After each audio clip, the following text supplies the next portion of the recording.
Meus amados irmãos, a paz do Senhor. Por favor, carta aos Hebreus, capítulo 12.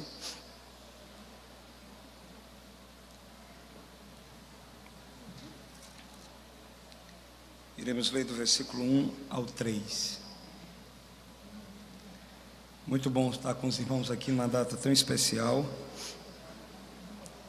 E eu agradeço a Deus pela vida da que tem sido exemplo para muitas congregações, e também louvo a Deus pela vida do nosso pastor Arquimedes e todos os pastores que com ele aqui trabalham. E na pessoa do pastor Arquimedes quero saudar todos os demais companheiros pastores que trabalham no campo. Muito bom estar com os irmãos. Se caso no início da pregação eu desmaiar, é porque eu estou nervoso. Eu nunca me acostumei a pregar, e eu já fico olhando as portas laterais para tentar fugir. Eu estou diante de Deus com muito temor e tremor, e dependendo das orações dos santos irmãos. Hebreus capítulo 12, versículo 1 ao 3.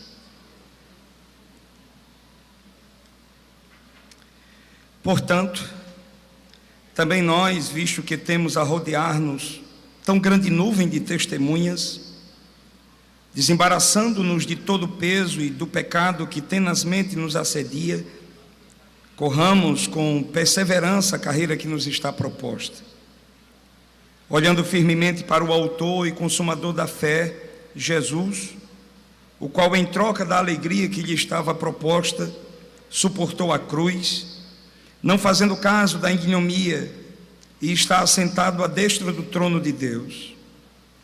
Considerai, pois, atentamente aquele que suportou tamanha oposição dos pecadores contra si mesmo, para que não vos afadigueis, desmaiando em vossa alma. Meus irmãos, manter a chama acesa não é nada fácil. Ser crente e continuar sendo crente até a chegada em Sião não é uma tarefa fácil. As lutas da vida, as decepções, as perdas, as oposições, as tarefas a serem internas e externas e tantas outras coisas nos levam a ter o pavio, vez por outra, só fumegando. E quem já foi o crente que teve a sorte de nunca sentir o desejo de parar, de desistir, de enterrar os talentos e guardar as ferramentas, diante de tantas coisas? Essa carta foi escrita para irmãos com este sentimento. Irmãos que estavam tendo as almas desmaiadas. A pressão era grande para ser crente. Para confessar a fé pública em Cristo Jesus era um grande desafio. Naquele primeiro século, Nero, que foi um dos imperadores romanos, com uma malignidade nunca vista, decidiu perseguir os cristãos. E ele foi um dos imperadores que mais praticou maldade contra os irmãos, a ponto de, com alguns, encharcá-lo com um líquido inflamável e pendurá-los em postes da cidade romana, e ali tocar fogo neles para que à noite eles servissem de candeeiros. Se não bastasse, tantos outros foram levados por Nero a arenas para servirem de espetáculo, enquanto estavam sendo mortos por feras selvagens. E ele mesmo, às vezes, vestido com pele de animal, matava os cristãos a sangue frio. E tudo isso os irmãos sofriam por causa da fé em Cristo Jesus. Mas havia um grupo específico que estava sofrendo tamanha pressão por causa da fé em Cristo, e ao mesmo tempo, por causa desta pressão e deste sofrimento, estavam sendo tentados a voltar para a antiga religião, para o judaísmo. Eles frequentavam os cultos em casas pequenas. A maioria dos líderes e pastores tinha uma presença muito humilde, muito fraca até. E aí esses irmãos, frequentando estes cultos,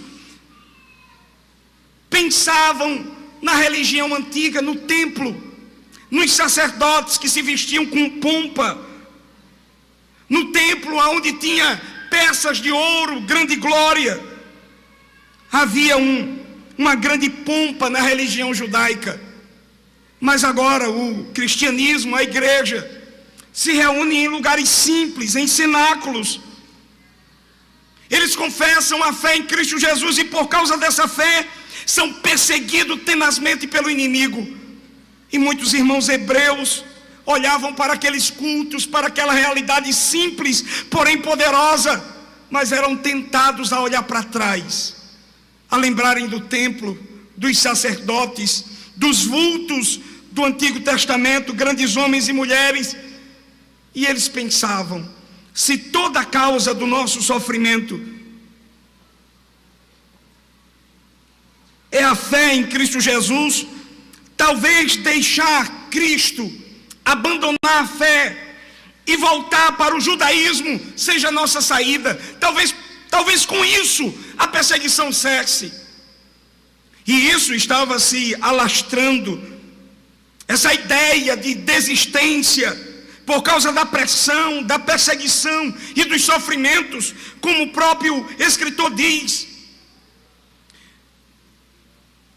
que muitos irmãos, no final do capítulo 10, muitos irmãos foram expostos como espetáculo, foram feitos de opróbrio, em meio a muitas tribulações, tiveram seus bens espoliados, tudo isso por causa da fé em Cristo. Então, se deixarmos a fé em Cristo, está resolvido. Se a causa do sofrimento é Jesus, vamos abandoná-lo, mas não vamos se desviar totalmente, não vamos abandonar a fé na religião, não vamos abraçar outros objetos de fé. Vamos ficar com os anjos, vamos ficar com Abraão, vamos ficar com Moisés, vamos ficar com os descendentes de Arão, vamos ficar com os sacrifícios no templo, vamos ficar com os cultos, vamos ficar com as cerimônias. De qualquer forma, ainda estaremos com Deus. Esse era o pensamento deles. E aí o escritor aos Hebreus, que não sabemos quem é, ele, percebendo o perigo de uma grande debandada de irmãos da igreja, saindo da fé em Cristo e voltando para o judaísmo, ele decide escrever esta carta. E a carta é como que perguntas retóricas, como se o escritor estivesse perguntando: vocês irão deixar Jesus por quem? Vocês irão trocar Jesus por quem? E já no capítulo 1, o escritor aos Hebreus começa a dizer quem é Jesus. Olhe, esse Jesus a quem vocês querem abandonar, eu vou dizer quem ele é. Ele é o herdeiro de todas as coisas. Ele é o criador do universo junto com o Pai. Ele é o resplendor da glória de Deus. Ele é a expressão exata de Deus. Ele é o sustentador de todas as coisas. Ele é o purificador dos nossos pecados. Ele é a autoridade dada por Deus nos céus e na terra. Querem deixar Jesus? Lembre-se que é esse Jesus que vocês estão prestes a abandonar. E estão querendo deixá-la por quem? Por isso que o grande tema da carta aos Hebreus é a apresentação de Jesus como o maior e o melhor. Trocar Jesus é sempre trocar Jesus por coisa menor e inferior. Jesus é o mais sublime presente que Deus poderia ofertar aos homens. E depois de Jesus não existe nada que se possa comparar. Vocês estão querendo abandonar Jesus por causa da pressão, por causa do sofrimento. Estão vendo quem é ele? Já no capítulo 1, o escritor diz quem é Jesus. E aí durante todos os demais capítulos, até o 10, até o 10º, o escritor aos Hebreus diz o seguinte: além de Jesus ser quem é, herdeiro de todas as coisas, criador do universo, resplendor da glória de Deus, a expressão exata de Deus, aquele que sustenta todas as coisas, o único que purifica pecados, a autoridade no céu junto com o Pai, ele não é somente isso, ele é superior aos profetas, porque antigamente Deus falou de muitas maneiras, de várias maneiras, em vários lugares e por diversas pessoas pelos profetas. Mas agora ele não fala mais pelos profetas, ele fala unicamente pelo Filho. Então Jesus é maior do que os profetas. Vocês estão querendo voltar para os profetas? Jesus é maior. Sabe quem é Jesus? Jesus é maior do que os anjos, porque a que anjo ele disse: senta-te à minha direita, até que eu ponha os teus inimigos por escabelo dos meus pés. A que anjo ele disse: tu és o meu filho, eu te gerei, pede-me e te darei as nações por herança. Então Jesus é maior do que os profetas, é maior do que os anjos. Então vocês estão querendo trocar Jesus por Moisés. Lembre-se que Moisés foi construtor de um tabernáculo terreno, mas Jesus é superior a Moisés, porque é construtor de um tabernáculo eterno. Moisés construiu uma tenda no deserto, Jesus levantou a igreja de todos os tempos, que é a sua casa, a sua habitação. Mas ele também é maior do que Josué. Querem deixar Jesus para Josué? Josué bravamente levou o povo a entrar na terra de Canaã, mas teve uma coisa que Josué não fez: Josué não colocou o povo no descanso, porque ainda havia um descanso a ser dado para o povo de Deus. Porque assim como Deus descansou das suas obras no 7º dia, e também Jesus descansou das suas obras quando na ressurreição e na sua ascensão aos céus, cabe também os crentes descansar de todas as suas fadigas naquele grande dia, quando entrarão no descanso de Deus nos céus. Então aquilo que Josué não fez, Jesus fez. Ele é maior do que Josué. Tá bom, vocês estão querendo voltar então para os sacerdotes. Jesus é maior do que todos os sacerdotes, porque enquanto todos é da descendência de Arão, esse Jesus é da descendência de Melquisedeque. Oh glória! E a semelhança de Melquisedeque, ele é sem origem, sem genealogia, ele é eterno. E olhe que até Abraão deu dízimo a Melquisedeque. Está vendo Melquisedeque? Jesus é maior do que ele. Jesus é maior do que todos os sacerdotes e sumos sacerdotes da história, porque todos os sacerdotes ofereciam sacrifício pelo povo e também por si mesmo, porque eram fracos. Mas Jesus não, ofereceu de uma vez por todas sacrifício, não por si, mas sacrifício por todos de uma vez. Tanto que o sacrifício de Cristo torna atrasado, retrógrado, inútil todo o sistema de sacrifício da lei, porque em Cristo todo o sistema de sacrifício da lei se cumpre. Cristo é o Cordeiro de Deus que tira o pecado do mundo e nos faz aceitáveis a Deus.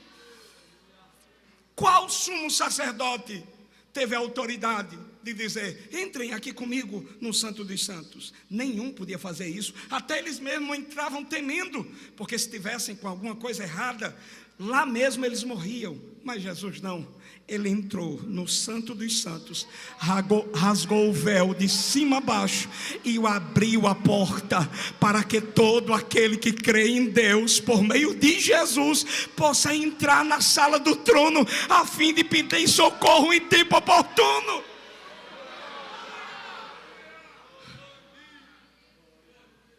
Estão querendo deixar Jesus? estão querendo abandoná-lo. E talvez vocês tenham muitas justificativas. Talvez vocês digam assim: ah, pastor, eu quero desistir porque o sofrimento é muito grande. Pressão, morte de irmãos, prisão de outros, espólio dos bens de outros. O sofrimento me desmotiva. Peraí, então vocês estão dizendo que vão desistir de Cristo por causa do sofrimento? O sofrimento é o motivo? É a desculpa? É o sofrimento que está deixando vocês desmotivados? E realmente, desmotivado ninguém consegue fazer nada. A desmotivação apaga a fé, apaga a chama, tira o vigor, tira a alegria. Quem é aqui a mulher dona de casa que desmotivada consegue pelo menos levantar-se da cama? Desmotivada não se lava prato, não se arruma roupa, não se varra a casa. Desmotivado, o chefe da casa não tem coragem de sair para trabalhar. E se vai trabalhar, trabalha todo, capenga, mole. A desmotivação apaga a vibração, tira a vibração, apaga a chama do coração. Mas quando a gente está motivado, a gente está pronto para pegar uma guerra de madrugada. Quando a gente está motivado, não tem horário, não tem dia, não tem noite, não tem chuva. A gente está pronto para qualquer batalha que Deus nos dá. Mas o sofrimento era a causa da desmotivação dos irmãos. Eles estavam desmaiados na fé. Aí o escritor aos Hebreus diz o seguinte: tá bom, já que vocês estão desmotivados, aqui eu vou dar algumas razões para a motivação de vocês. Sabe o que vocês estão precisando em primeiro lugar para motivar-se? Vocês estão precisando de fé. O que está faltando não é paz política. O que está faltando não é dinheiro. O que está faltando não é a casa que tomaram de vocês. Não, o que está faltando em vocês é fé.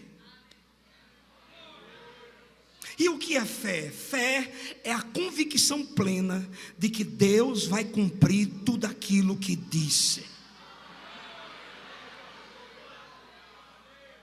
E quem é Jesus? Jesus é o resumo, é o cumprimento de todas as promessas de Deus. Vocês estão desmotivados, sabe por quê? Porque está faltando fé. E sabe por que está faltando fé? Porque o conhecimento que vocês têm de Jesus é inadequado. Não é o bíblico.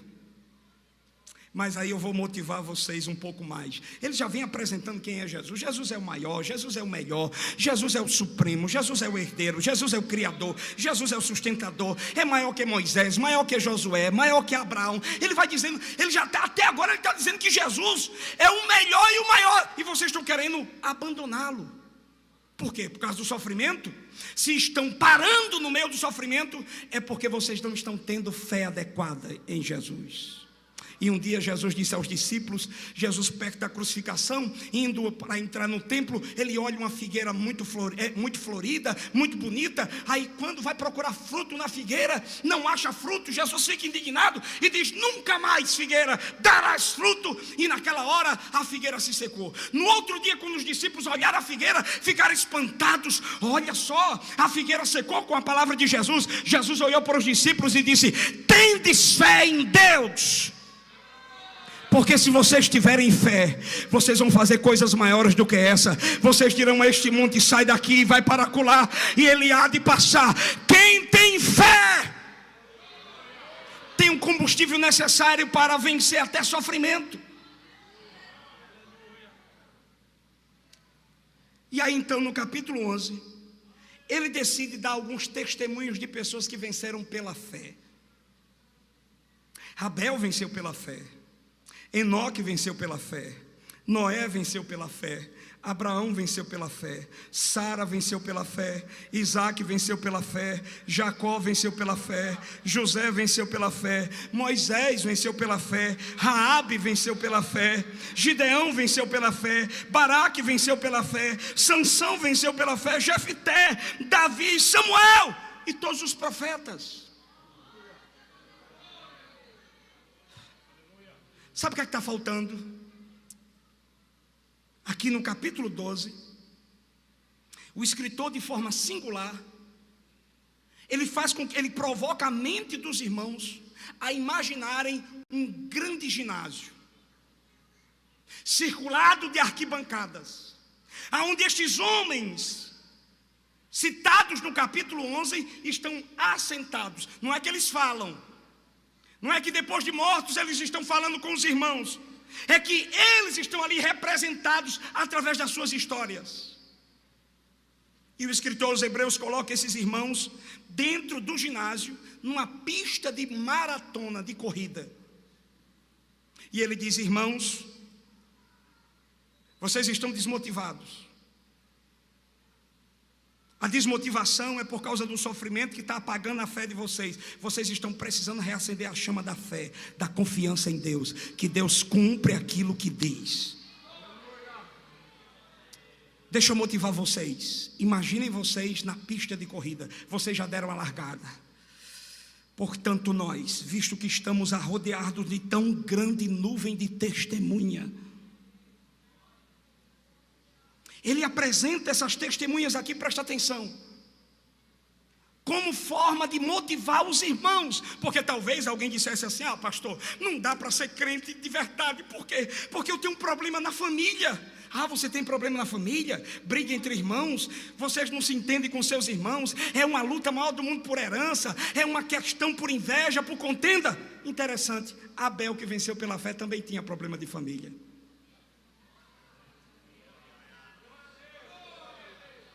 Inclusive o seu irmão acaba matando ele, mas enquanto ele estava vivo, ele nunca deixou a fé em Deus. Ah, pastor, mas não é que ninguém queira me matar, mas é uma perseguição dentro da minha casa. Minha casa é um inferno maior do mundo. Ah, sua casa é um inferno? Interessante, a casa de José também era um inferno. Um montão de irmãos ficavam indignados com ele, porque o seu pai Jacó dizia: José, meu querido, toma uma túnica, você é meu querido, é o filho da minha velhice. Olha, os irmãos dele ficavam tão furiosos que nem podia olhar para ele pacificamente, né? E nem falar com ele pacificamente. Olha, tentaram matá-lo, colocaram dentro de um poço, venderam o próprio irmão. Mas José nunca reclamou e nunca abandonou a fé em Deus. Então, se você está dizendo que não consegue ser crente por causa de problema de família, aqui eu tenho um exemplo de pessoas que tinham problemas de família, mas continuaram crentes. Não, mas talvez você diga: não, pastor, eu não consigo ser crente por causa das limitações. Eu não tenho mais aquela idade juvenil de levantar a mão e dar glória, evangelizar. Espera aí, você está dizendo que não é crente por causa das limitações. Por isso que você não vem para a igreja, você não congrega. Ah, porque tem artrose, dor nos ossos. Abraão também, e Sara também. Mas esses dois velhinhos confiaram tanto na promessa de Deus, que isso é fé.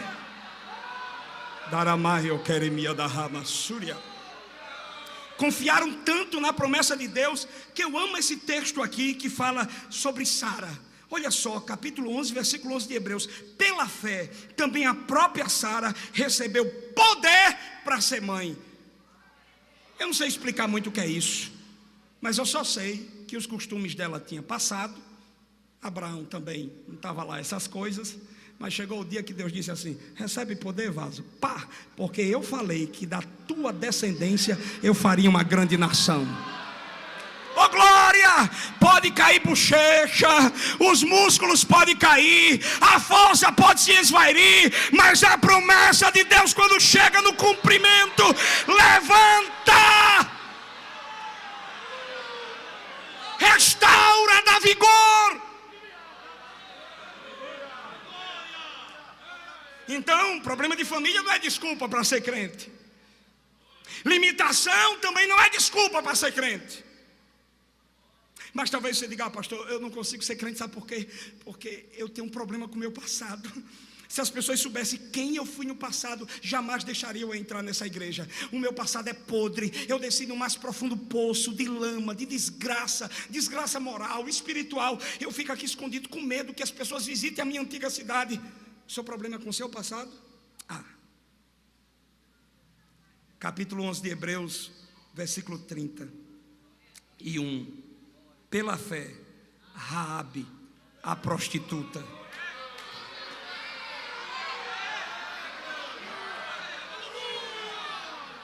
Seu problema é com o seu passado? Esse que é maior do que Abraão, Arão e os sacerdotes. Ele não tem passado podre que ele não apague.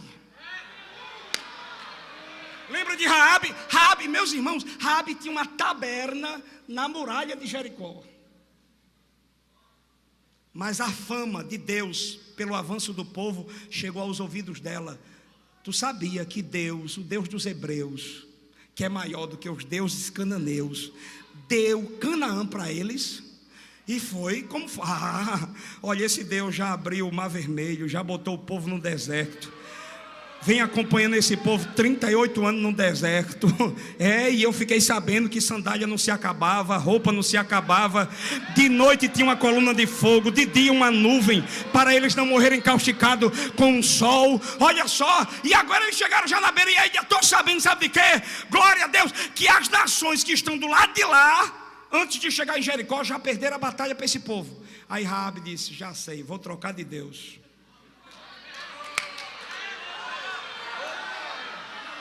Porque desde que eu estou sabendo, o conglomerado de nações na região de Canaã, nenhuma tinha um Deus como o Deus dos hebreus. Nenhuma nação. Nem dos heveus, nem dos heteus, nem dos jebuseus. Aí Raabe começou a olhar assim, rapaz, na minha taberna vem muito guerreiro, muita gente, conta muita história, até um bocado de fabuloso, mas eu nunca vi falar dos deuses dos hebreus. No dia que eu conhecer esse Deus, eu vou fechar essa taberna, vou me entregar para ele, e acabou a conversa. Foi ela fechar a boca e de repente 2 espias chegam lá e diz, nós somos dos hebreus. Eu já estou sabendo. E o povo aqui de Canaã está com a alma desmaiada, porque sabe que o Deus de vocês entregou a nossa terra para vocês. O espia olhou para ela e disse, ó, boca fechada, beleza, para eu ser crente, o que é que eu faço? Está vendo esse fio de escarlata? Coloca aqui na porta da tua casa. Daramai eu que me entre a sé.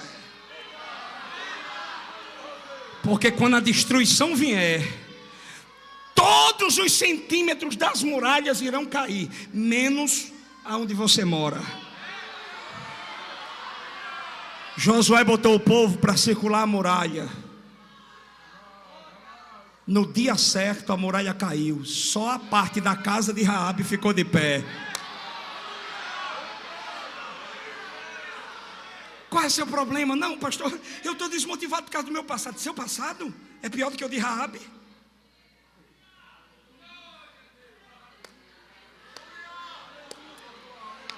Escritores hebreus dizendo, vocês estão precisando de fé. Bora, levanta a cabeça.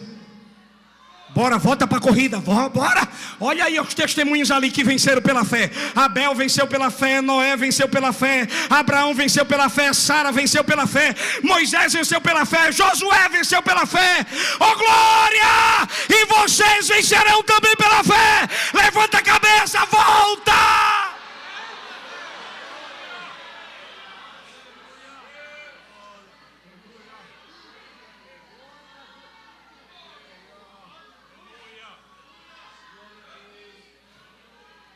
Mas sabe qual é o problema desses irmãos aqui? Parece que eles não estavam encontrando as referências certas. E todo mundo precisa de referência de fé. Principalmente nós, os mais novos, precisamos de referências de fé para a gente continuar. Porque do jeito mesmo que está o Brasil, o negócio está meio que ruim. Você procura uma referência, não acha se não quiser. Por quê? Porque a nossa ênfase é sempre para quem não presta.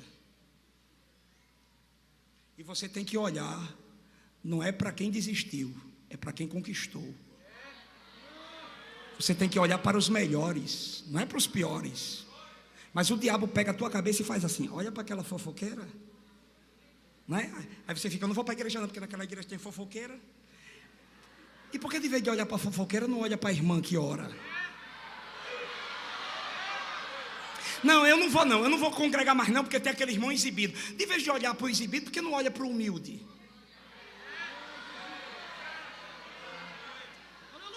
Às vezes a gente vai conversar com umas pessoas e diz: rapaz, eu estou todo desmotivado, o negócio está acabado, está esculhambado, não sei o que. Não, meu amor, é que a sua visão está no lugar errado. Se você começar a olhar, por exemplo, a história aqui, que coisa linda, 104 anos, quantas mulheres de oração, quantos pastores de oração, olha onde nós estamos, e quem não quis caminhar ficou para trás. Não olhamos para quem fica, olhamos para os que avançaram.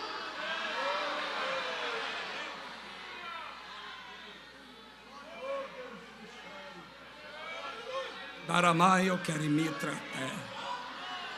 Olhe para quem está do seu lado, diga assim: aprenda a olhar para quem presta.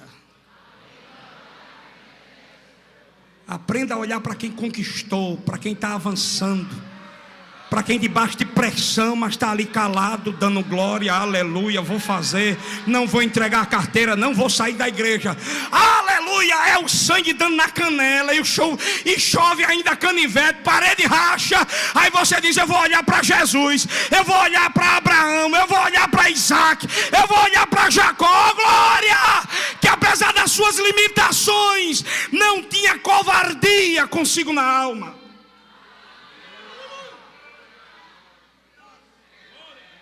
Está faltando fé, vou motivá-los. Como, pastor? Olhe para quem venceu, Zé. Para de ficar com essa cantiga. O problema é que tu, de vez de ficar o dia todo com a Bíblia aberta, tu fica o dia todo: eita, que coisa feia. Eita, que desgraça está acontecendo. Eita, principalmente acompanhando alguns sites que se diz evangélico, mas são fofoqueiros. Aí você fica: eita, que coisa terrível. Eita, que bagaceira. Eita, que não sei de quê. Mas quando você abre a Bíblia, você: eita, que vitória. Eita, que promessa. Eita, que profecia. Oh, glória! O problema é que está faltando fé. Aí ele diz: vou motivar vocês a ter fé. Primeiro, olhe para os melhores. Olhe para os fiéis. Olhe para as referências do capítulo 11 de todo o Antigo Testamento. Olhe para as referências vivas hoje e de tempo passado próximo. Tem muita gente que venceu pela fé.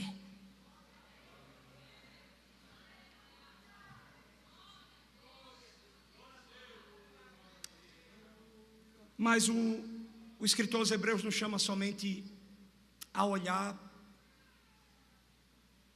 para os que venceram, para os heróis, para as referências de fé. Ele chama também os irmãos para a responsabilidade, porque cumprimento de responsabilidade acende ainda mais a chama da fé. Não é só ver referência e dizer: ele venceu, eu vou vencer também na mesma fé. É olhar e dizer: ele venceu, eu vou vencer também na mesma fé, mas eu vou ser responsável como eles. E qual é a responsabilidade aqui que o escritor aos Hebreus passa para os irmãos? Portanto, também nós, visto que estamos a rodear-nos de tão grande nuvem de testemunhas, a motivação são as testemunhas. Está motivado com as testemunhas? Pronto, agora olhe para você mesmo, para a sua carreira, e desembarace de todo peso e pecado que tenazmente te assedia. A primeira responsabilidade dos irmãos era abrir mão de embaraços, peso. Peso aqui pode significar aquela capa que os corredores chegavam na linha de partida, né? Não sei se vocês já viram, quando estão vendo algum lutador de boxe, ou alguém que está diante de uma carreira, de uma corrida de maratona para iniciar, geralmente eles vêm com uma capa, uma bandeira, mas para entrar na atividade, eles têm que tirar aquele peso. Mas esse peso também pode dizer respeito ao sobrepeso do corpo do atleta, porque se o atleta tivesse um peso muito alto, o que é que poderia acontecer? Esse peso poderia atrasar ele e cansá-lo rápido. Mas esse peso ou embaraço são coisas que às vezes necessariamente não são pecados, mas atrapalha a corrida, faz a gente cansar. São compromissos que fazemos que não deveríamos fazer. O que é que desmotiva a gente? É quando a gente gasta muita energia em coisas que não deveríamos gastar. Porque quando a gente gasta energia no cumprimento da missão, Deus dá mais energia. Mas quando você gasta energia em coisas que Deus não quer, você perde energia. Por exemplo, olhe para cá, meu amor. Presta atenção, Zé, Jesus está falando contigo. Tem amizades que são embaraços, e você precisa abrir mão delas, porque às vezes são pessimistas, são mundanas, são avarentas, são promotoras de maus costumes. Lembra da terceira epístola de João, amados, não imiteis o mal, mas o bem, e as más companhias corrompem os bons costume. Às vezes tem alguém na igreja, irmão, que está ali orando, cantando, dando glória. Aí daqui a pouco o diabo coloca uma amizade que é um peso perto dele. E aí ele começa a dizer: não vai para o culto hoje não, hoje tem uma pizza, hoje tem um churrasco, hoje tem um jogo, hoje tem um campeonato, hoje tem não sei o quê. E você vai dizendo: mas rapaz, é tão meu amigo, eu nunca tive um amigo desse. Mas você não está percebendo que aquele amigo está sendo um embaraço para você. Você está perdendo a escola bíblica dominical, não está cumprindo a meta de estudo. O Enem vai chegar agora, já é domingo, e você não está sabendo de muita coisa porque perdeu tempo com gente que não era para perder. Se você tivesse cumprido a missão, gastado energia estudando, a energia seria multiplicada na hora da prova do Enem. Tem coisa que não é pecado, mas é embaraço. Drena a tua energia, Zé. Às vezes é uma raiz de amargura. Você está em casa cantando aquele hino: ora vem Senhor Jesus, maravilha. Eita, hoje o culto vai ser maravilhoso. Mas você tem uma raiz de amargura que de vez em quando ela vem e se apresenta de forma bem latente. Você está e chega bem empolgado: hoje o culto, eita glória, hoje eu vou dar glória, eu vou botar para quebrar no culto hoje. Aí quando você chega na igreja, você encontra a irmã Genoveva. Eita Jesus. Você está rindo, mas Jesus está falando. Isso é embaraço, Zé. Tira isso. Oh glória, hoje à noite é noite de dizer: Senhor, eu vou purificar minhas amizades, porque eu tenho uma missão a cumprir e uma carreira para correr. Jesus, vou purificar meu coração. Tudo aquilo que é de amargura, de ira, de cólera, de gritaria, vou colocar para fora, porque eu preciso de peso leve para aguentar a maratona.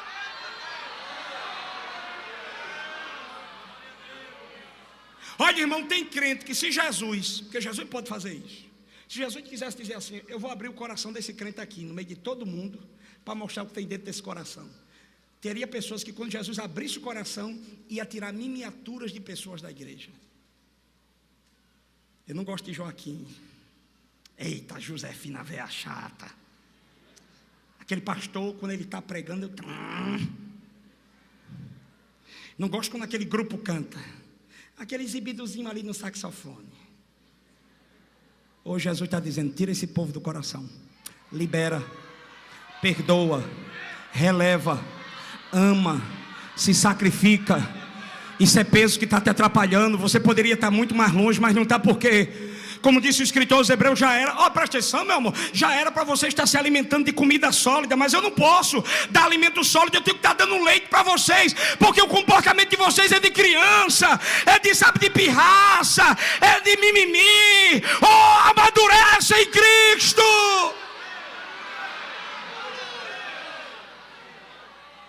Daramai, eu que me entreacei, eu falo. Já era para tu ter sido batizado no Espírito Santo, já era para estar utilizando dons espirituais para a edificação do corpo, já era para tu estar liderando coisas há muito tempo, mas está atrasado porque é embaraço, é peso. Mas hoje à noite te desfaz disso, Zé, te livra disso.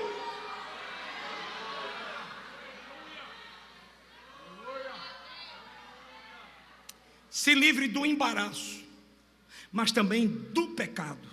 Aí, se referindo ao pecado, ele diz que tenazmente, ou seja, como raiz. E aqui o escritor aos Hebreus está dizendo do pecado, se referindo individualmente a cada pessoa que ia ouvir a leitura dessa carta. Que pecado é esse? O teu pecado. Porque geralmente quando fala isso a gente já olha assim. Eu queria que ele estivesse aqui hoje. Mas Jesus não está falando com quem ficou em casa, a não ser os que estão acompanhando na internet. Jesus está falando com quem veio. Então presta atenção, se livra do embaraço e do pecado. Que pecado? Aquele que você sabe, que você não contou para ninguém, mas Jesus, oh glória. Pastor, eu vou contratar um advogado. Não dá jeito. Vou contratar um juiz, não dá jeito. Eu vou numa sala lá de espírita para ele dar um passe, não dá jeito. Pode dar passe, pode dar quilômetro, pode dar o que você quiser. Pastor, eu estou na esperança do purgatório, também não dá jeito. O que dá jeito é, larga o pecado. Larga esse troço. Isso é peso, porque quem não larga, o que é que acontece? O pecado é algo que atrasa, emperra, atrofia, arrasta você para trás.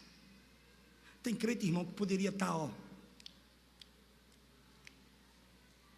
Tem moças e rapazes que já era para ser doutor.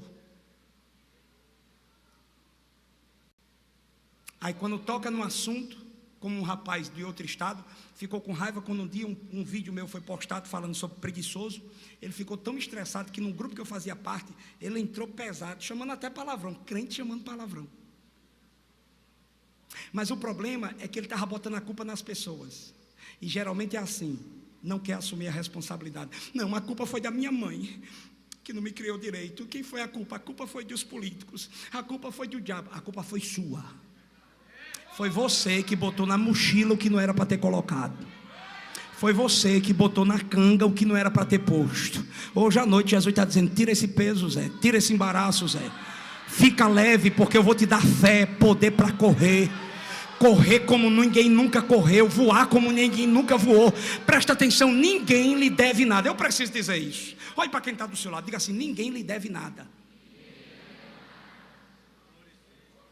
A única coisa que a gente deve um ao outro é amor, mas ninguém lhe deve nada. Então não fique botando culpa nos outros, não. Ah, porque não sei o que, é aquela classe, é aquela. Ninguém lhe deve nada. O problema é você, que na hora de estudar foi jogar bola, foi ficar no Free Fire, foi falar da vida dos outros, foi lazer. O tempo passou porque ninguém segura o tempo.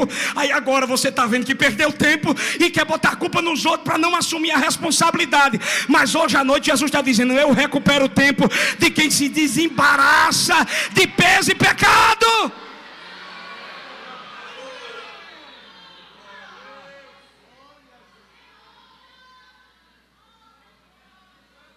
Vou terminar já que o negócio está.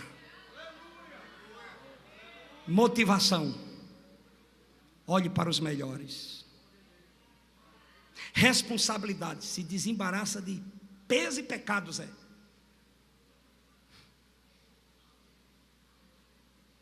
Amizade, rancor, hobby.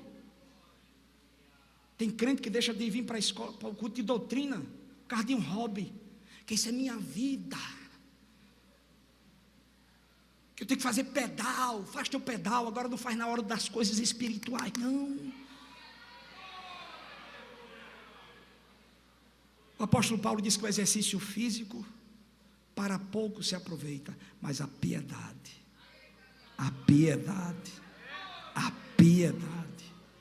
para tudo é proveitosa. Eu não estou dizendo que você não deve fazer, não. Estou dizendo que você tem que colocar prioridades e não deixar que nada se torne embaraço para você alcançar aquilo que é supremo. E por fim, para concluir, primeiro o escritor motiva os irmãos, olhe para quem venceu. Segundo, assuma as responsabilidades. Terceiro, corra para o alvo. Olha o que diz o versículo 2: olhando firmemente para o autor e consumador da fé.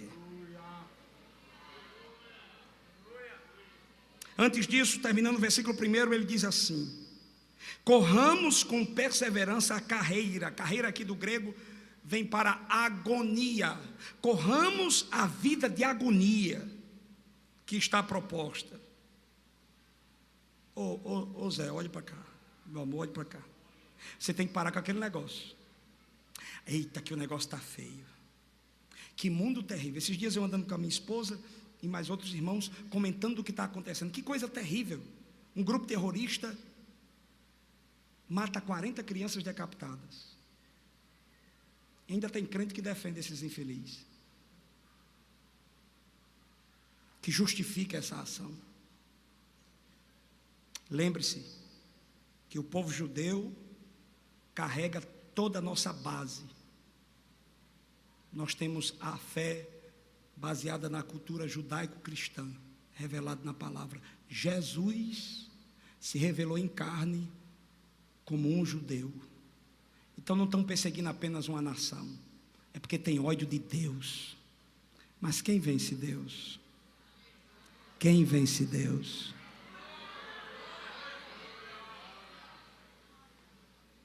E aí a pessoa dizendo, que coisa terrível, o mundo está terrível. Depois da queda, quando foi que o mundo foi bom? Porque 2 irmãos que não sabiam nem o que era assassinato, um matou o outro.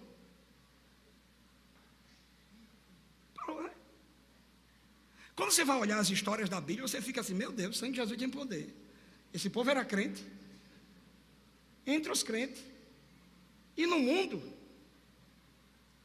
o mundo sempre foi isso, meu amor. O mundo é uma agonia. É ou não é? Quando você vai para a esquerda, fofoqueiro. Você vai para a direita, traidor. Você vai para frente, um falso. Você vai para trás, um ladrão. Meu Deus, que luta é essa? Quando você vai para a escola, alguém lá está contra você. Descobre que você é crente, fica só dando piadinha. A irmãzinha sabe explicar isso aí. Você fica, meu Deus, por que esse povo me persegue? Porque a carreira é essa carreira de agonia. É pressão da direita, é pressão da esquerda, é pressão na frente, é pressão na retaguarda, é pressão dos demônios, é pressão das pessoas, é pressão do sistema. Mas aí no meio da agonia a gente está correndo, olhando para Abel, olhando para Moisés, olhando para Arão, olhando para os que venceram pela fé, olhando para Jesus, o autor e consumador da salvação. Aí daqui a pouco você se encontra com um crente que está cá pegando, bora Zé, bora, levanta, ainda há um lugar para a gente chegar.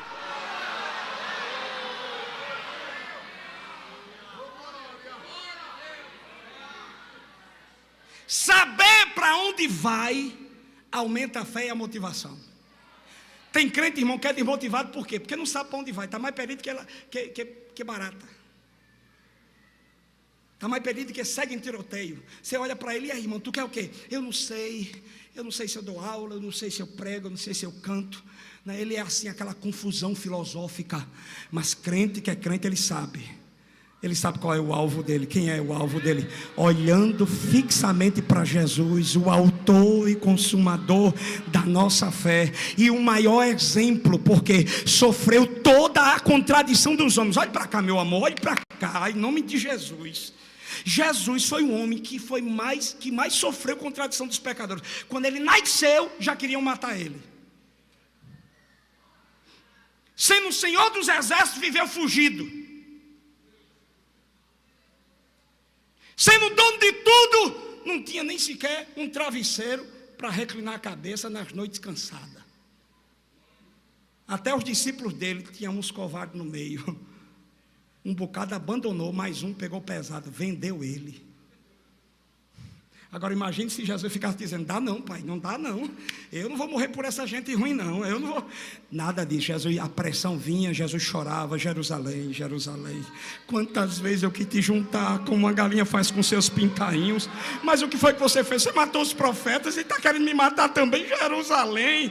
Oh, glória a Deus, os discípulos. Jesus chorava com os discípulos, chorou vendo aquela situação de Marta e Maria, diante do poder terrível da morte. Jesus chora, oh glória, mas você não vê Jesus, pai, não quero, pai, vou desistir.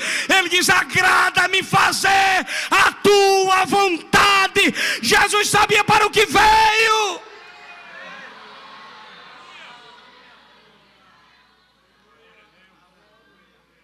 Olhe para quem está do seu lado, pergunta, você sabe para onde você está indo?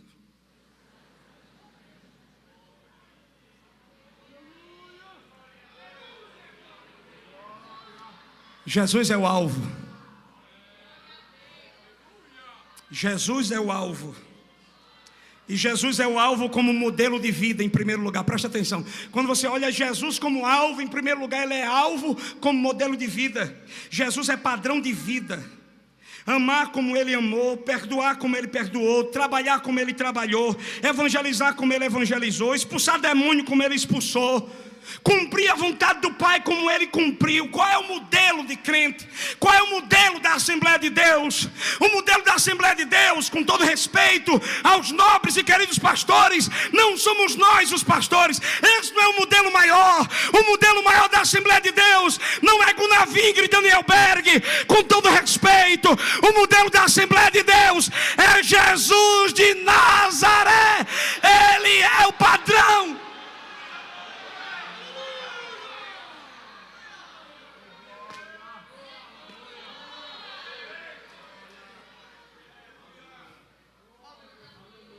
Por exemplo, pregar como Jesus pregava, evangelizar, aproveitar as oportunidades. Na beira de um poço, Jesus disse: me dê água. Eu disse: vou dar água não, porque eu sou samaritano, tu és judeu, vai dar confusão. Me dê água, porque se tu soubesse que ele está te pedindo água, é tu que pedia, e ele te daria água da vida. Que água é essa? E tu é maior que nosso pai Jacó, que cavou esse negócio aqui, minha mulher, veja o que eu estou te dizendo. Esses dias eu estava pregando em Natal, a irmã chegou para mim e disse: pastor, desde a última vez que o senhor esteve aqui, Deus mandou dar um presente à sua esposa. Eu digo: glória a Jesus, eu tenho um dom de receber presente. Aí levou a gente para uma loja. Quando cheguei lá na loja, quando eu entrei, estava lá uma moça. Eu olhei para ela e disse: pai do Senhor, minha irmã, que eu dou a pai do Senhor para o povo já para puxar o gatilho, porque eu quero que a pessoa diga: eu não sou crente ainda não. Foi isso que ela disse: eu não sou crente ainda não. Eu disse: com essa cara de crente. Aí já entrei já, né? Aí deixei minha esposa escolher lá os presentes e tal. Daqui a pouco eu cheguei no balcão, e aí comecei a puxar a conversa, e comecei a falar de Jesus. Era eu falando de Jesus, coisa simples, mas o evangelho é simples, porém poderoso. Era eu falando e a menina chorando, e ela estava com as maquiagens, aí passava o olho assim, aí borrava ainda mais de preto. Eu dizia: não passa mais o dedo não, que vai ficar tudo. E ela chorando. Eu digo: Jesus tem coisa na sua vida, ele morreu na cruz pelos seus pecados, olha, ele está voltando, esse céu vai se rasgar, brevemente a gente vai sair, vai ser arrebatado dessa terra, vai ser tirado dessa terra. Comecei a pregar, ela começou a chorar e começou a tremer. Eu disse: minha filha, o negócio é para agora, não é para depois não. Você quer aceitar Jesus? Levanta a mão. Ela disse: eu quero, pastor. Já juntei as outras funcionárias, fiz a oração. A gente tem que fazer isso.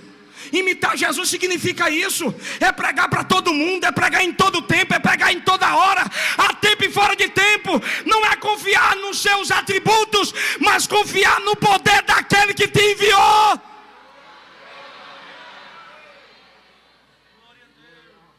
Jesus é o alvo como modelo de vida. Jesus é o padrão que devemos ambicionar.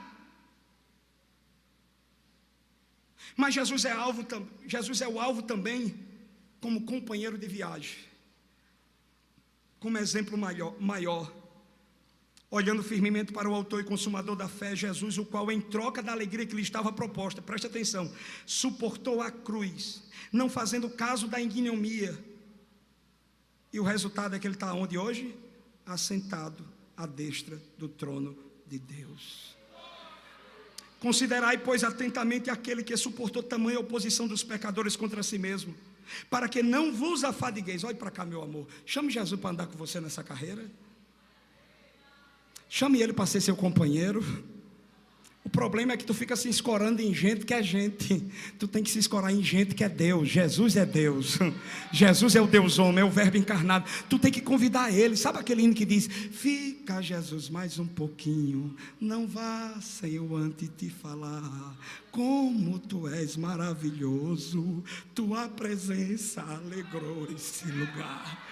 Sabe, meu irmão, está indo para casa hoje, bora Jesus comigo, ô glória. Lá em Algodão está morando um irmão que ele é engraçado, irmão Carlão. Tudo dele, quando ele conta os testemunhos dele: pastor, eu estava naquela luta e ia acontecer isso. Eu disse: Jesus, vamos comigo, Jesus.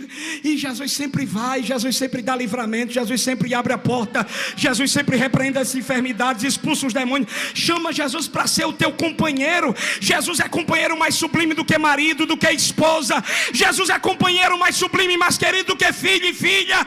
Jesus é o companheiro desta carreira. Tenha o desejo de Enoque, de andar tanto com Deus, ficar tão íntimo de Deus, que Deus olhou para ele e disse: rapaz, tu não presta para essa terra mais não, bora. Daramai, eu quero imitria sé. Oh glória. Ande com Jesus nessa carreira de tal forma que quando o marido for bravo com você, Jesus vai dizer: fecha a boca. Quando seu filho for desobediente, Jesus diz: tenha paciência.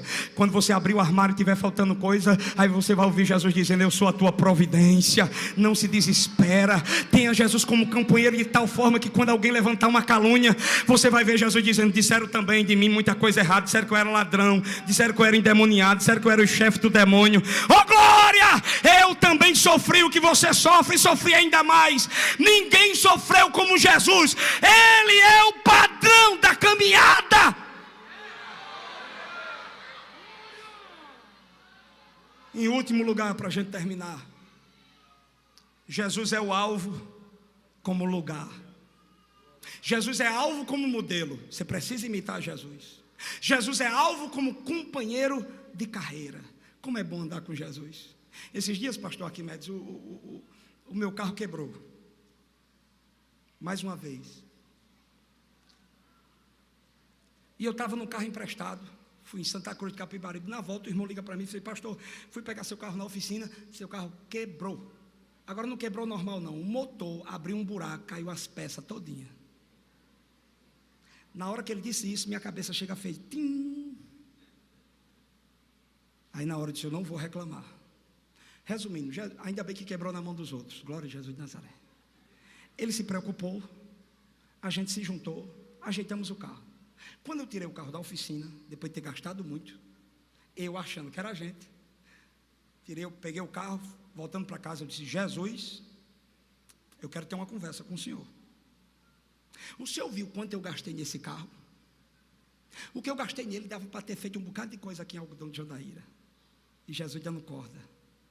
Quando eu avancei o sinal, Jesus começou a perguntar: faltou dinheiro? Faltou pagar? Faltou comida na sua casa? A obra parou? Era Jesus falando comigo, irmão. Parecia que ele estava sentado assim no carro comigo. Me bateu um medo, junto com um temor. Comecei a suar. Eu disse: Jesus, eu já entendi, não vou reclamar mais. O carro pode até quebrar agora de novo. Eu sei que tu governa até nas quebras dos carros. Daramai, eu quero em minha da rabassuri anderamas. Cheguei em casa com medo, contei para minha esposa, disse: minha filha, o negócio com Jesus é bruto. É bom a gente ter cuidado no que fala. Porque Jesus cuidando de tudo, eu fui inventar de reclamar. E aí, esse final de semana, eu fui pregar em Natal. Quando foi no domingo, minha esposa fez: meu filho, os dedos dos meus pés estão tão feios, as unhas. Me leva para um lugar para eu ajeitar. Eu disse: sim, senhora, eu vou levar, vou procurar aqui. Aí fui para um lugar. Quando eu fui ligar o carro travou na sexta marcha. Câmbio automático. Aí já pensei no valor, disse: dá uns 15 mil esse problema. Mas aí eu fui com o carro engatado na sexta marcha do mesmo jeito. Levei ela para o lugar para ela se ajeitar. Aí procurei um lugar para tomar um café, fui tomar o café. E tomando café, eu disse: Jesus, tem aí no céu um anjo que ajeita carro? Porque eu não aguento mais gastar dinheiro com esse carro, não. Deu um problema no câmbio da marcha do carro. Por favor, Jesus, estou numa luta tão grande. Tu és o meu amigo.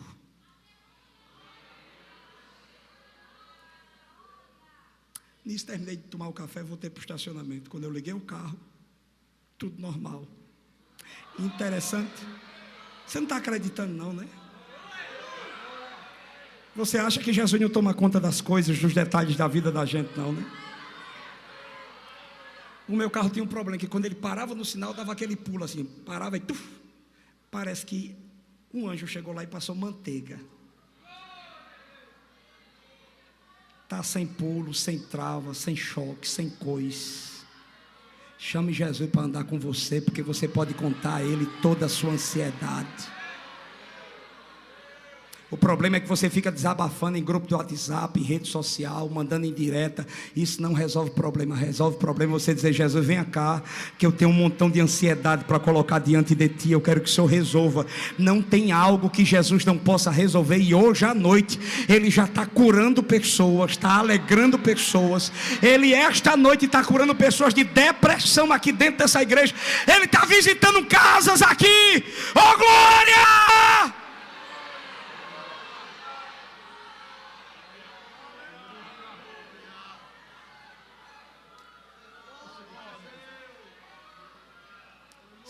Você pode ficar em pé um pouquinho para a gente orar?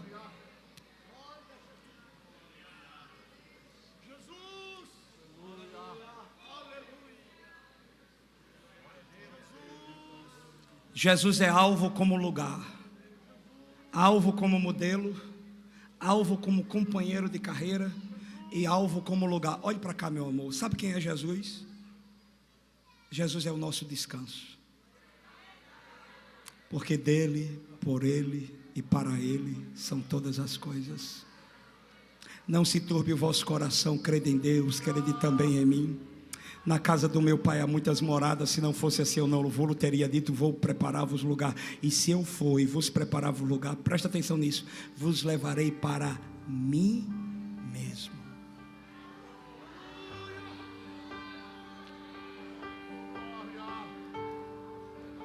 Está mais perto. Eu não sei se você está tendo a sua visão dilatada pelo Espírito Santo agora. Eu não sei se você está contemplando esse céu se abrindo e Jesus olhando para você dizendo: venha, eu paguei o preço, eu verti o sangue, eu rasguei a conta, a cédula de dívida, eu cumpri a lei, eu vivi a vida perfeita, eu te tornei aceitável a meu Pai. Jesus é o lugar.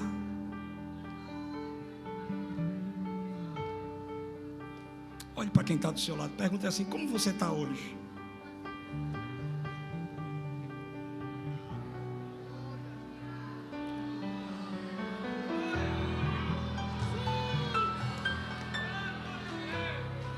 Daramai, eu quero enviar da raça. Como você está hoje? Talvez você está como esses irmãos aqui, desmaiados na alma. Talvez você veio hoje à noite aqui arrastado. Talvez você está num tufão dentro da sua casa. Mas Jesus está olhando para você e dizendo: olha para mim, tende fé em mim. Muitos venceram olhando para mim.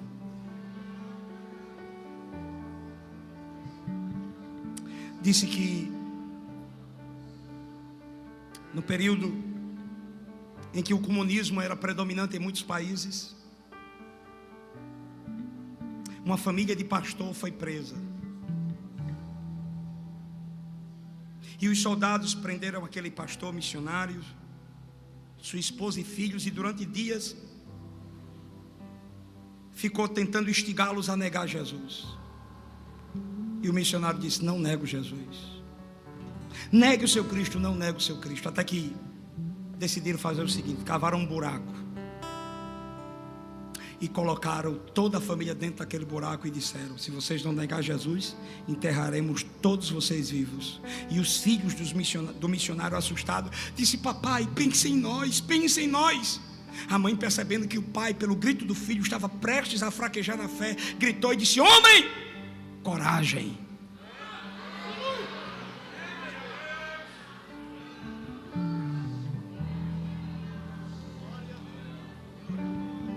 Os soldados começaram a jogar pares de terra.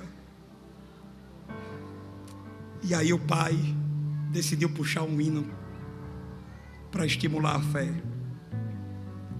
E começou a cantar: eu avisto uma terra feliz, onde irei para sempre morar.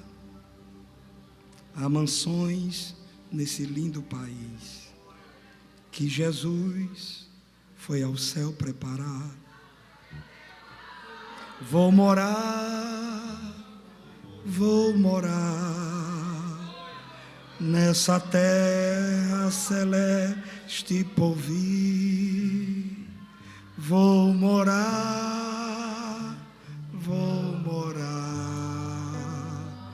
nesta terra celeste por vir.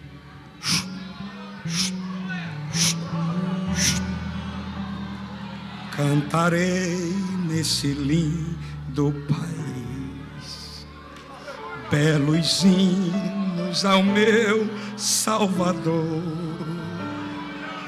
pois ali viverei bem feliz, sem tristezas, vexames nem dor.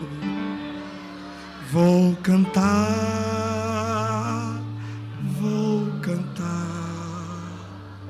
nessa terra celeste por vir. Vou cantar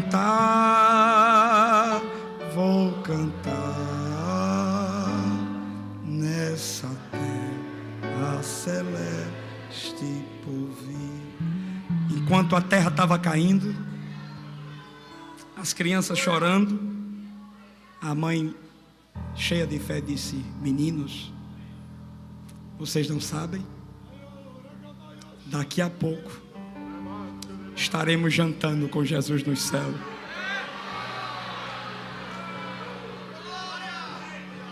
Levante a cabeça. Há uma carreira para correr. Há uma missão para cumprir.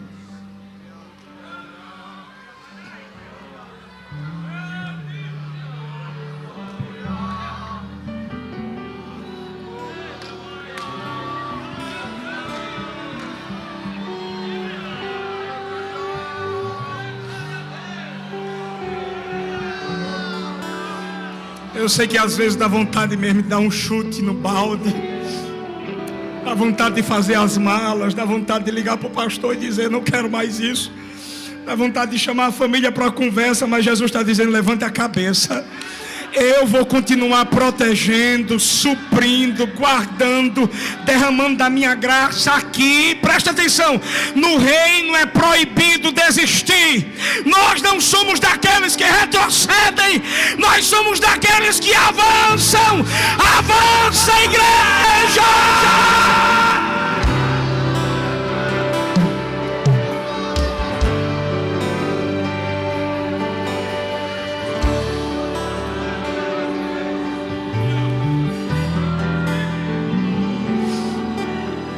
Pegue na mão de quem está do teu lado aí, pega na mão dele, diga: você não vai desistir. Diga: não tem esse vocabulário no céu, não tem esse negócio no céu, voltar, desistir, enterrar talento, morrer, não. No céu é avançar, é correr, é voar, é caminhar.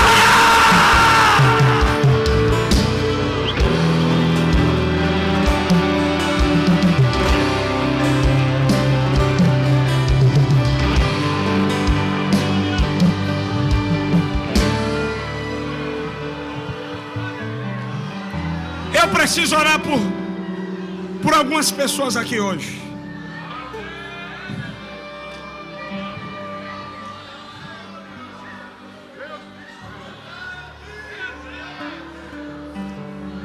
E as primeiras pessoas que eu preciso orar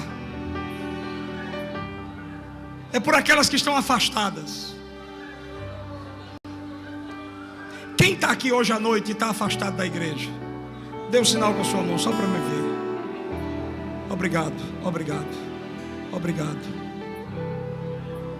Eu posso orar por vocês? Vocês poderiam vir aqui à frente para eu orar por vocês? Por favor. Isso, venha. Obrigado. Quando o irmão viu um homem vindo, por favor, acompanhe este homem. Quando uma irmã vê uma mulher vindo, por favor, acompanhe esta mulher.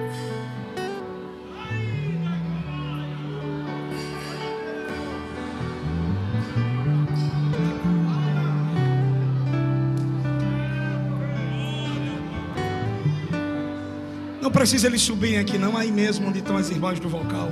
Fica aí pertinho, por favor. Um irmão, por favor, acompanha. Um jovem, acompanha aqui.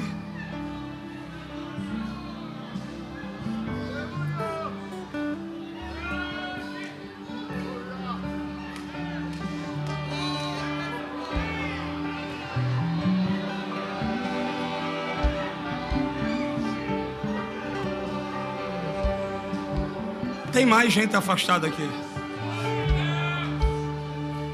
Tem mais gente afastada aqui. Eu só preciso orar por você.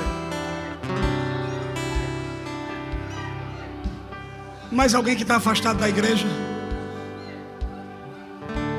Escuta, me escuta. Tem mais alguém afastado da igreja? Por favor, saia do seu lugar. Cadê você? Tem mais alguém? Agora preste atenção. Eu quero orar por você que nunca foi crente. Nunca, pastor, eu fui crente. Você que é daquela assim, eu tenho Deus no meu coração, eu amo Jesus. Esse dia eu estava no Maranhão, me levaram para tomar um açaí. E eu e essa minha mania, né, a moça lá atendendo, eu olhei para ela. Aí perguntei, você é crente? Ela disse, não sou não. Disse, com essa cara de crente. Aprenda aí que é uma chave aqui. Ela disse, você não é crente não? Disse, não, eu sou crente em casa. Quando ela disse assim, eu sou crente em casa, eu disse, você é casada? Ela disse, sou casada. Quantas pessoas tem na sua casa? Ela disse, 4. Eu digo, bora lá. Você ama Jesus? Amo. Mas não quer ir para a igreja? Não. Eu digo, você acha possível esse amor ser verdadeiro? Ele disse, acho. Então vamos lá. Imaginemos, um caso hipotético, que você como mãe, vai olhar para o seu esposo hoje, para os seus filhos, vai dizer, eu vou morar em outra casa, não quero vocês morando comigo, mas não se preocupe, eu amo vocês. Você acha que a sua família iria acreditar nesse amor? Aí ela começou a chorar e disse, não. Eu digo, a igreja é o objeto pelo qual Jesus Cristo morreu. Na igreja tem um bocado de gente problemático, mas Jesus pagou o preço de todos eles. Não vim para a igreja é não participar daquilo pelo qual Deus matou o seu próprio filho. Aí ela olhou para mim assim, eu encerrei o assunto para deixar aquele gostinho nela, a curiosidade.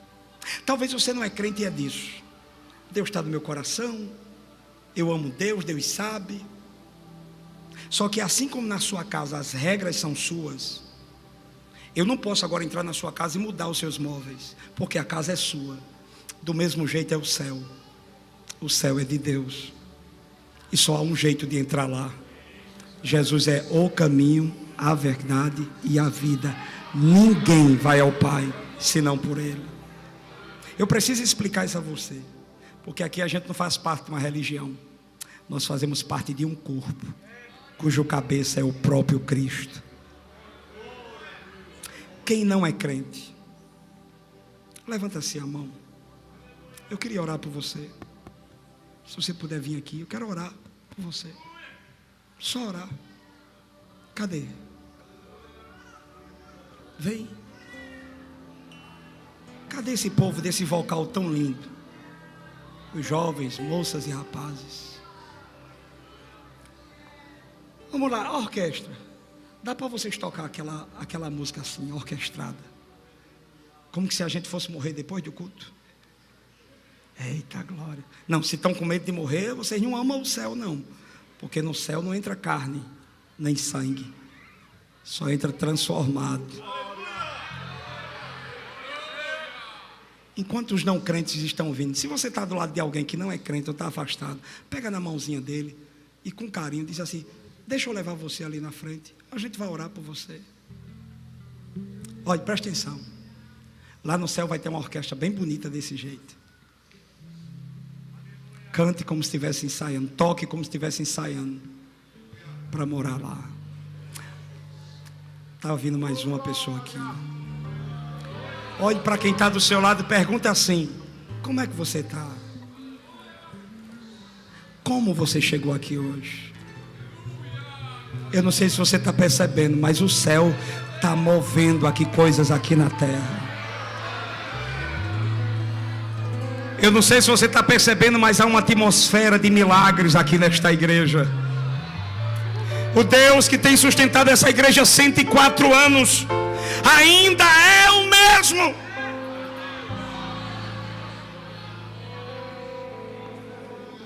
Enquanto a orquestra toca, eu precisaria de uns 1000 crentes orando agora. Ora para Jesus quebrar cadeias.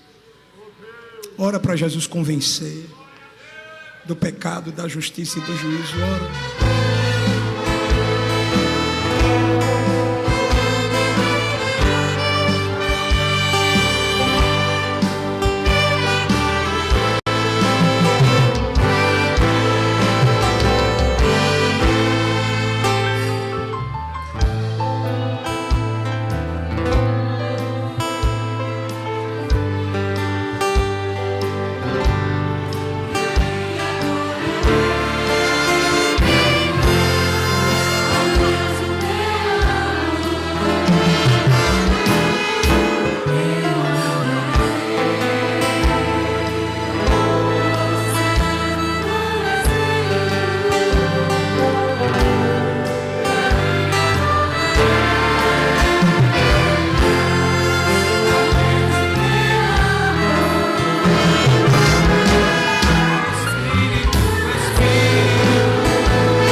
Já 5 pessoas voltaram para Jesus aqui.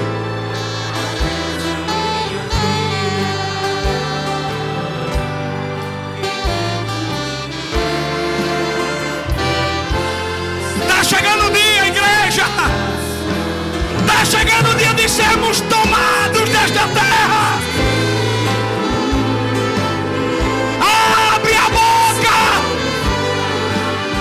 Pede para ser cheio do Espírito Santo.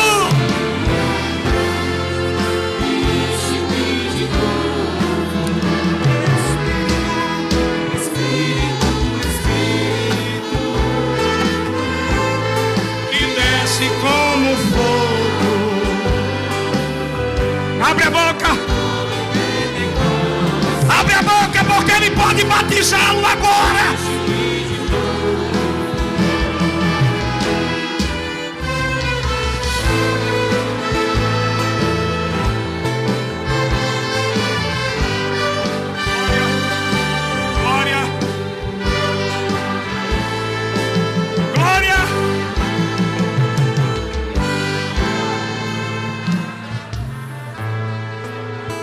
Levanta a mão aí, crente, levanta a mão. Tu que acredita no poder de Deus,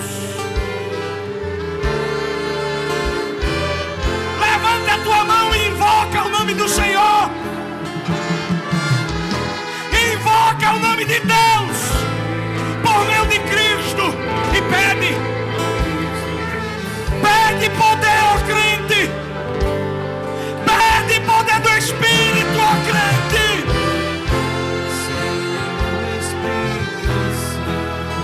Seja cheio, seja cheio. Aonde tiver uma mão levantada, seja cheio.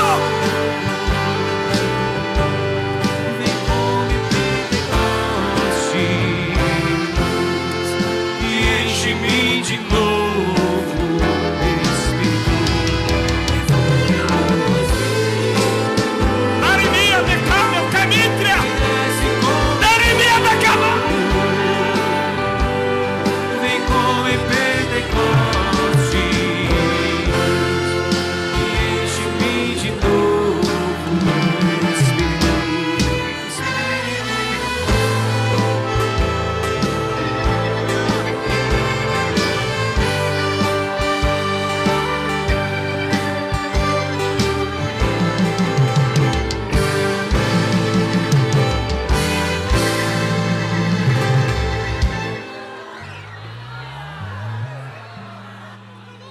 Tem coisa que eu fico encabuladinho.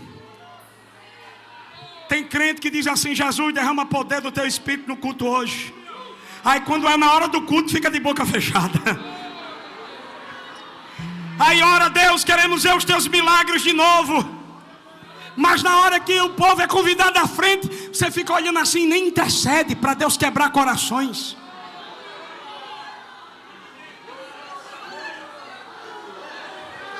Só um minuto. Só um minuto. Missionário pastor José Satírio.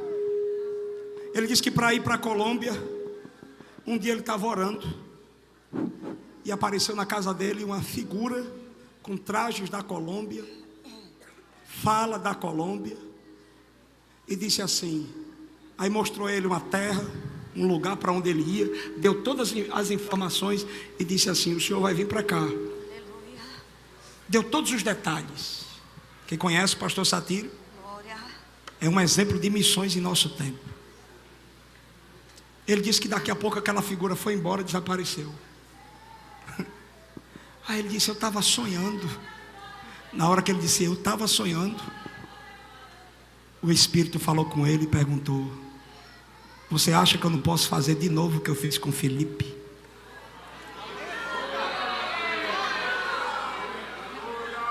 Aleluia. Deus disse a ele que quem estava ali não era um sonho, era uma pessoa que Deus fez. Irmão, eu sou pentecostal. Eu creio demais no que Deus pode fazer hoje à noite aqui. As pessoas que voltaram agora para Jesus, levanta a mão. Você que voltou para Jesus, levanta a mão assim. Levanta a mão.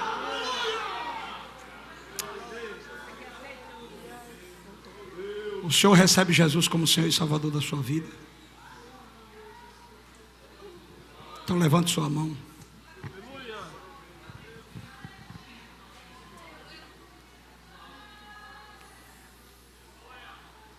Cinco pessoas voltando para Jesus.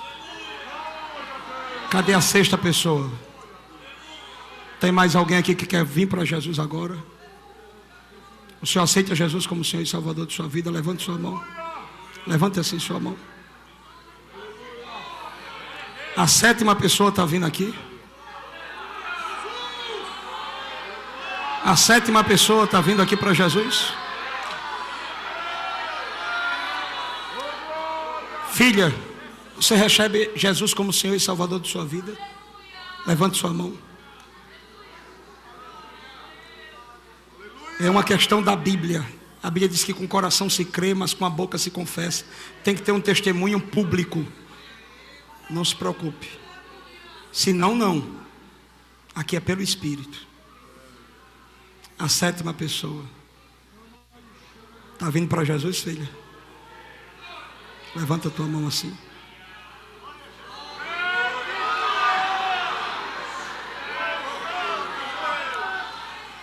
A oitava pessoa. A oitava pessoa. A oitava pessoa para Jesus esta noite. Eu queria tanto que você orasse e compreendesse essa realidade espiritual. Porque o Evangelho foi pregado, ele é poderoso para quebrar fortalezas e destruir sofismas. Somente o Evangelho faz isso. As pessoas precisam compreender, presta atenção. Ninguém se entrega para Jesus sem compreender antes que é pecador e que precisa de um Salvador. Jesus não é banqueiro para dar dinheiro. Jesus não é curandeiro para somente curar pessoas. Jesus é, antes de tudo, Senhor e Salvador. O grande problema que Jesus veio resolver na humanidade foi o problema do pecado. E o que é o pecado? É aquela cadeia que te prende e que te faz ser vassalo do diabo.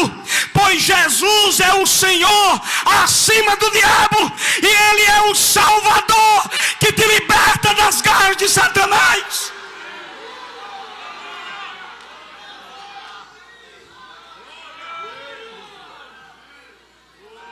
A oitava pessoa. Pastor, preciso levantar a mão. Precisa. É igual um casamento. Quem aqui aceita casar com um homem? A mulher que aceita casar com um homem, e ele diz assim, é em segredo, ninguém pode saber que a gente é casado. É igual relacionamento com Jesus, todo mundo tem que saber. E depois de crente tem que andar com linguajar de crente. Pai, Senhor, vaso. Eita glória, é fogo hoje. Não é para dar testemunho. Tem que denunciar. Pode se esconder uma candeia debaixo de cama? Olhe para quem está do seu lado e diga, tu tem que pegar fogo. Tu tem que pegar fogo de um jeito que quem está a 1 quilômetro de distância tem que dizer, tem um incêndio ali. A gente vai orar por esse povo todinho aqui. 7 pessoas para Jesus. Está tendo alegria diante dos anjos de Deus. Agora, orando por eles, eu quero orar por tu também, crente. Tu que está com pavio quase... Tu que tu não dá glória nem vendo uma nota de 200. Eu vou voltar agora para casa. No meio do caminho vai ter um bocado de bar aberto. 1h da manhã o povo... E tu aqui, depois de ser salvo, perdoado, nome escrito no livro da vida, fica dizendo assim, eu não estou sentindo nada. Ah, bendito.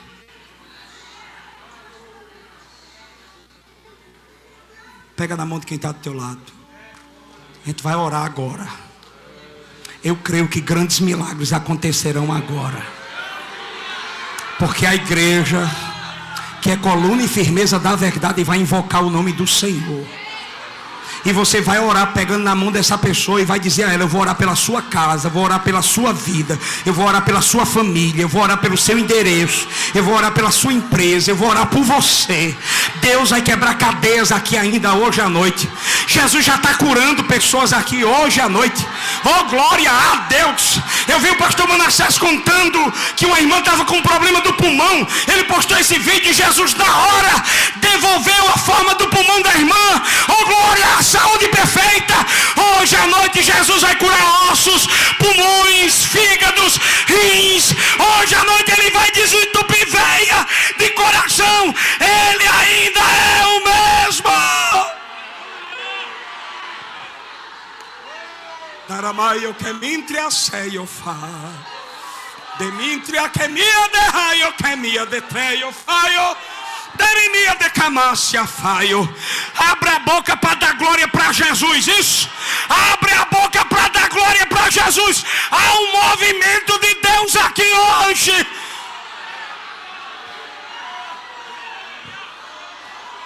Cadê as cantoras? Chega os cantores. Ligeiro, ligeiro, ligeiro, ligeiro. Chega os cantores. Vem rápido. Cadê os cantores aqui? Isso. Enquanto tu ora, fecha os teus olhos. Baixa a cabeça. Você vai orar por esse povo que voltou e que está aceitando Jesus. Enquanto essa orquestra toca, haverá de Deus uma graça fluindo aqui de forma dobrada.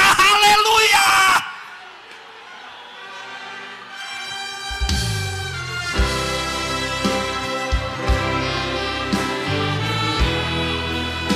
Senhor Jesus, te apresentamos estas vidas que agora retornam para ti.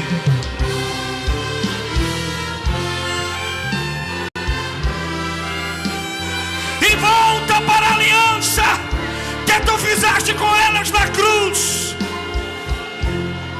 Perdoa os seus pecados, Jesus. Lava-os em teu sangue, Jesus. Purifica de todo pecado, de toda impureza. Convence-os do pecado, da justiça e do juízo.